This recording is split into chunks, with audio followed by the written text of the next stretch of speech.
छात्रों, कैसे हैं आप लोग। स्वागत है आपका मेरे YouTube channel Datta Reading Point में।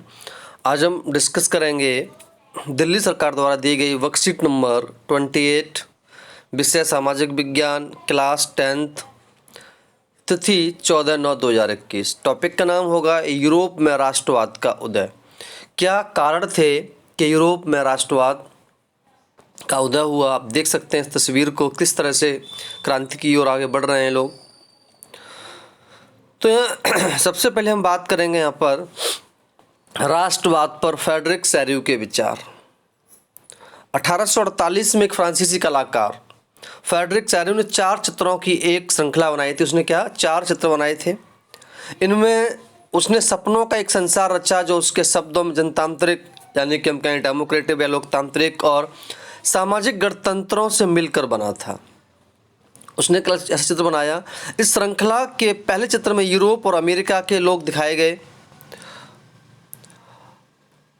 सभी उम्र और सामाजिक वर्गों के स्त्री पुरुष एक लंबी कतार में आज़ादी की प्रतिमा की वंदना करते हुए जा रहे हैं।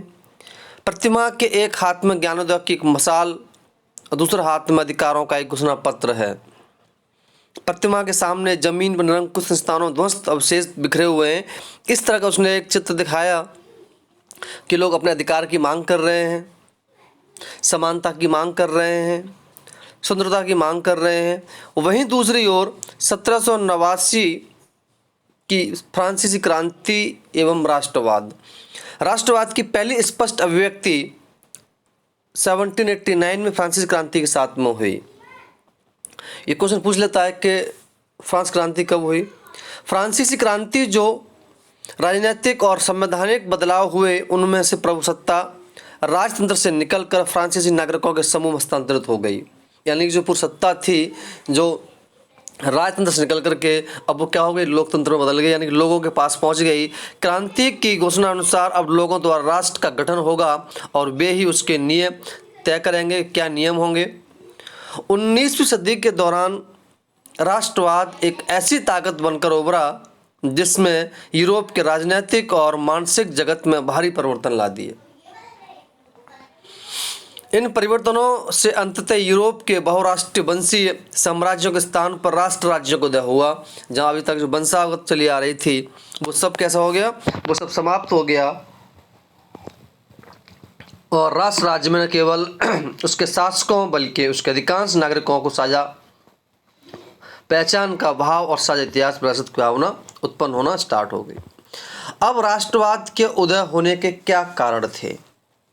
पहला का निरंकुश शासन व्यवस्था जो बिल्कुल निरंकुश थी, उदारवादी विचारों का प्रचार,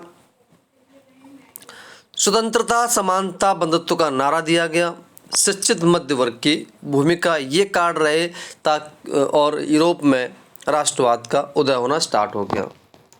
अब आते हैं आप यहाँ क्वेश्चन आंसर।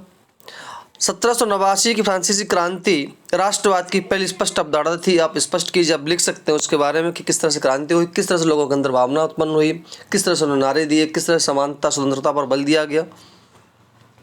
निरंकुश शासन व्यवस्था क्या थी। प्रतिमा के सामने इसके ध्वस्त अवशेष जमीन पर क्यों बिखरे हुए, यह किस बात का प्रतीक था। आप यह दिखा सकते हैं कि अधिकारों के लिए, स्वतंत्रता के लिए, समानता के लिए। 19वीं शताब्दी के यूरोप राष्ट्रवाद प्रकृति को लिखिए, आप इसको भी आराम से लिख सकते हैं। फ्रेडरिक सैरिउ चित्रों की प्रमुख विशेषता बताइए कि जो पहले जो सारे चित्र थे वो चित्र क्या जैसे उसने 4 चित्र बनाए थे, पहला चित्र क्या दर्शाता है, उस चित्रों के बारे में आपको विवरण देना है। धन्यवाद।